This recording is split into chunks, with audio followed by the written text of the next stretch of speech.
人間って旨味っていうものがすごい大事というか、旨味っていうものを感知すると美味しいって思っちゃう生き物だと思ってるんですけど、美味しい美味しい、これうまいっていうものが突き抜けすぎちゃうとちょっと感覚が麻痺しちゃうなっていうふうに私は思ってるんですよね。なので逆に旨味を人間が感じる 80% のところでとどめることによって、残りの 20% で食材の香りだったりとか繊細なテクスチャーだったりとか、そういうところに気づく余白っていうものがそこの 20% に私はあると思ってまして、だから旨味をつけすぎないっていうところが結構私の特徴かもしれないですね。日本橋にあります、フランス料理店ラ・ボンヌターブルのシェフの中村和成と申します。この地で始めて10年が経ちました。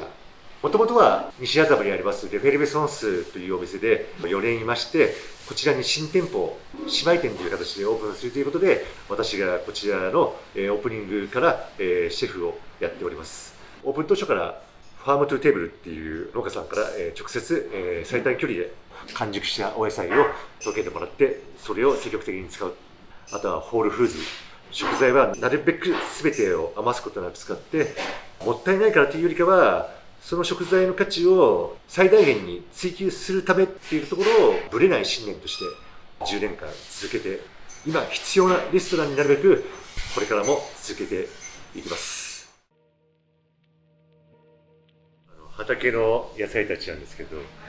まず一皿目に食べるので、お出しするので、手を加えるのは本当に素材の味を輝かせることだけっていう、いろんな各地から今の季節の一番美味しい野菜を日本中から取り寄せたオールスターみたいな同じサラダといっても、春から冬で日本は四季が本当に豊富なので、暑かったり寒かったりとかそういったものがあるので、季節によっては焼いたりとかちょっと凍らせたりとか、いろんな表現方法で今の日本の自然っていうものをありのままに表現した、そんなサラダですね。やっぱり食材の魅力って人間の旨味だけじゃ感知できないような魅力があるので、何でもかんでも自分のエゴで料理を完成させてしまうと、自分の料理の味しかしないっていう。私は自分の料理をお客様に食べていただいて、もう少しその食材の美味しさというものを感じていただきたかったり、中村さんの料理美味しいねっていうよりかは、なんか目の前の食材に感動してもらいたいっていうところが結構強くて、例えばお魚料理でドレッシングという乳化されたソースを野菜に絡めてしまうとうまいんですよね。シーザーサラダとかでまさに乳化したマヨネーズもそうなんですけど、でもここであえて私は絞ったばかりのレモンと、オリーブオイルをあえてかなり分離させて、こう食べたらちょっとオリーブオイルの香りがして、ちょっとこっち側がレモン、こっちほぼズッキーニの味がしないっていう風に味を感じるタイミングをバラバラにしてるんですよね。一口食べるだけだったらもうドレッシングとして食べた方がうまいってなるんですけど、端から端まで食べていくことによってどんどん変化していって、途中でナッツが絡んだりパッションフルーツが絡んだりマンゴー来たり、あれミント来たみたいな感じで、ちょっと旅する料理じゃないですけど、多様な表現で、一皿を仕上げることによって、使った食材、そういったものがしっかりと分かれてすごい美味しく感じるというところがあります。6月とか7月とか、日本って梅雨とか雨が降るっていうことが結構多い季節なので、僕の中ではちょっとなんか青かったり紫とかあったり、ちょっとそういったイメージが今の季節ありまして、ちょっと青っぽい香りがするラディッシュ、薄く切って散りばめることによって、そのラディッシュ1個の持つなんか力強さとか繊細とかパワーっていうものを表現して、それにジューシーなものやスズキっていうお魚が旬なので、スズキのキュッと絞ったタルタル、スズキもどっちかといったらお魚の白身とは焼いてますけど、ちょっとうっすら青みがかかってて、あと仕上げに青柚子を振りかけることで、今の本当に季節のこの6月7月の日本の良さっていうものを表現したサラダです。それこそこれから旬が始まるズッキーニ、やっぱり日本人からするとラタトゥイユとかそういったものでしか使われないイメージがあるんですけど、実は生で食べてすごい美味しい野菜。ただ切ったばっかちょっとアクとかそういったものがあるので、よーくそれを切って、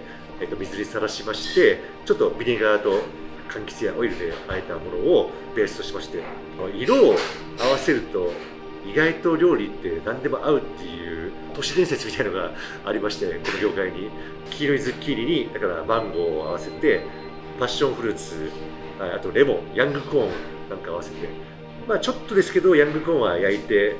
力強さってものをほんの少しだけ演出しまして、ちょっとローストしたピスタチオ、あとは、フェンネルシードっていうスパイスですね。ちょっと油脂分とかタンパク質とかボリュームのあるものがズッキーニにはよく似合うかなと、メインディッシュにもなるんじゃないかなっていうような、一皿目の畑野菜たちからだんだんボリュームを上げていくって感じで3段階で、本日は作らさせていただきました。デザートもシェフである私、あとパティシエももともと料理人の子がやってまして、デザートっていうのはやっぱり乳化したものがやっぱり多いんですよね。ラモンターブルは作ってすぐ食べないと全て崩れてしまうような繊細な組み合わせで、せっかく来ていただいたからこの瞬間このレストランだからこそご提供できる今の季節と旬の食材の魅力をしっかりと味わっていただけるような、今お出ししているデザートはラベンダーってドライのラベンダーしかなんかあんまりないと思うんですけど、結構畑を見てみるとラベンダーが咲いてきまして、何の香りが合うのかな、ブルーベリー、桃、ライチっていう感じでどんどんひらめいてきまして、それぞれ別々に調理したものを組み合わせて軽やかに仕上げてますね。で仕上げにカシスやビーツで作った軽やかなメレンゲを刺して、ちょっとでも時間が10分とか経っちゃうとしけっちゃうような、そんな繊細なデザートを今ご提供しています。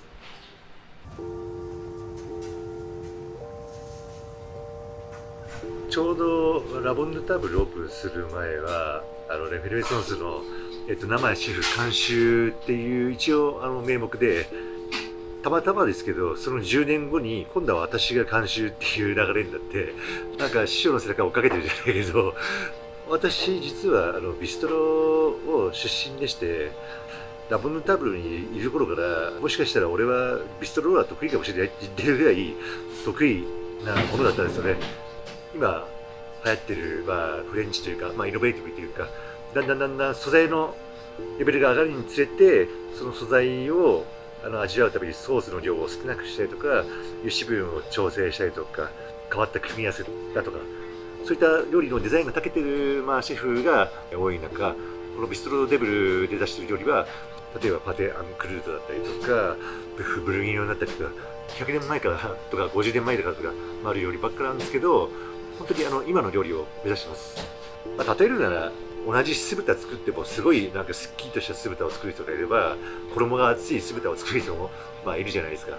でもどっちも美味しい酢豚っていうのでは変わりはないんですけど、私の技術のフィルターを通したすごい繊細な料理なんですよね。実は食欲をかき立てる料理なのに繊細にするっていうのはなかなか難しい作業ではあるんですけど、油脂分と水分のバランス感覚であったりとか、あと酸味の調整とか、今の時代には、思いつかなかったような時代とともに生まれてきた料理をだんだん私たちはもっと美味しくして進化させて、次の世代にバトンタッチするっていうのがやっぱりフランス料理の正しい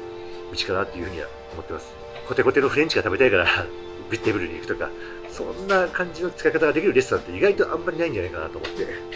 誰が食べても納得していただけるフランス料理をビストロデブルでは作ってます。私たち料理人の一番の価値っていうのは、生産者さんからいただいた食材に価値をつけることだと思うんですよね。その対価としてお金をいただいて、生活しているわけでもあったりもするんで、料理人っていうのは価値をできるだけ高いところまで持っていきたいと、生産者様が本当に感動していただけるような、うちの鴨がこんな姿にっていう感じで、パテ・アンクルートという料理を作るっていうふうに